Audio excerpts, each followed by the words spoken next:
പല ആളുകളും ചോദിക്കാറുണ്ട്, എന്തിനാണ് നിങ്ങൾ ഇങ്ങനെ ഈഴവരെ ആക്രമിക്കുന്ന മാറ് സംസാരിക്കുന്നത്? ഇതിൻ്റെ ഒരു പ്രധാന റീസൺ ഞാനൊന്ന് കാണിച്ചു തരാം. ഈ ഒരു പോസ്റ്റർ നിങ്ങളൊന്ന് കണ്ടു നോക്കുക. ഈഴവർ 6400 വർഷം മുമ്പ് സ്ഥാപിച്ച ലോക നാഗരികത. ഈഴത്തുനാട് ആദ്യ ഇറാനിയൻ നാഗരികത. ഈഴത്തുനാട് ആദ്യ ഇറാനിയൻ നാഗരികത ചരിത്ര പഠനം. സി രാജശേഖരൻ. വില 100 രൂപ. സി രാജശേഖരൻ എന്നു പേരുള്ള ഒരു ഈഴവ കുബുദ്ധി തയ്യാറാക്കിയിരിക്കുന്ന ഒരു പുസ്തകമാണ്. അതായത് ലോകം മുഴുവൻ ഈഴത്തുനാടായിരുന്നുവെന്നും ഈഴവരുടേതായിരുന്നു ഈ ലോകത്തിലെ സംസ്കാരമെന്നും തുടങ്ങുന്ന ഒരു കുത്തിത്തിരിപ്പ്, ഉടായിപ്പ്, കൊനഷ്ട് ചരിത്ര പുസ്തകമാണ് ഇത്.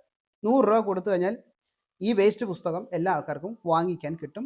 എല്ലാവരും കുത്തിയിരുന്ന് വായിക്കുക. പ്രത്യേകിച്ച് ഈഴവർ തീർച്ചയായിട്ടും വായിക്കുക. രാമരാജ്യം സ്ഥാപിക്കുക എന്ന ലക്ഷ്യം ചില ആൾക്കാർക്കുണ്ട്. ഇസ്ലാമിക മതരാഷ്ട്രം സ്ഥാപിക്കുക എന്ന ലക്ഷ്യം ചില ആൾക്കാർക്കുണ്ട്.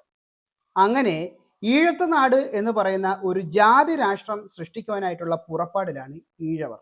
ഇത് ഈഴവരിലെ മിക്ക ആൾക്കാർക്കും അറിയാവുന്ന കാര്യമാണ്. ചില ആൾക്കാർക്ക് അറിയത്തില്ല, എങ്കിലും ദൈവം അറിഞ്ഞോളൂ. അതുമായി ബന്ധപ്പെട്ട് ഇവർ കേരളത്തിലുള്ളതും ഇന്ത്യയിലുള്ളതുമായ എല്ലാ ജാതിക്കാരും ഈഴവരാണെന്ന് പറഞ്ഞു വെച്ചിട്ടുണ്ട്. അതിൻ്റെ വെബ്സൈറ്റ് പബ്ലിക്കേഷൻ കാണിച്ചു തരാം. ഈ ഒരു പോസ്റ്റർ ഒന്ന് നോക്കുക. ഈഴവരായിരിക്കുന്ന ജാതിക്കാരുടെ ലിസ്റ്റാണിത്.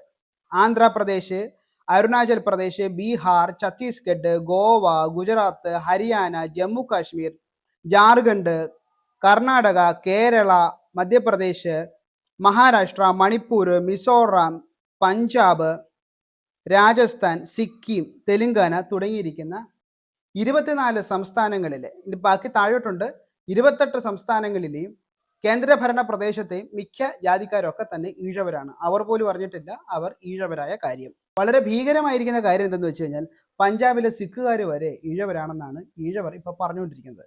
ഇത് അവരുടെ വെബ്സൈറ്റിൽ പബ്ലിഷ് ചെയ്തിരിക്കുന്നതിൻ്റെ സ്ക്രീൻഷോട്ടാണത്. നിങ്ങളൊന്ന് ആലോചിച്ച് നോക്കിക്കോ.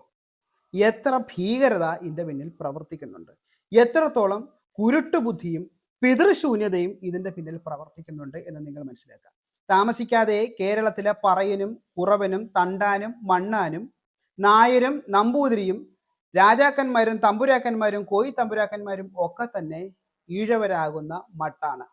അതുകൊണ്ട് എല്ലാവരും ഒന്ന് സൂക്ഷിച്ചിരുന്നാൽ അവനവന് തന്നെ കൊള്ളാം. ഇങ്ങനെ ഈ പോക്കൃത്തരം കാണിക്കുന്ന ഈഴവരെ പിന്നെ ചീത്ത വിളിക്കണ്ടേ, പിടിച്ച് അടികൊടുക്കണ്ടേ? എല്ലാ ആൾക്കാരും കൂടെ ഒരുമിച്ച് നിന്നാൽ ഇവന്മാരെ കൈകാര്യം ചെയ്യാം. അല്ലെങ്കിൽ വലിയ ബുദ്ധിമുട്ടായി തീരും.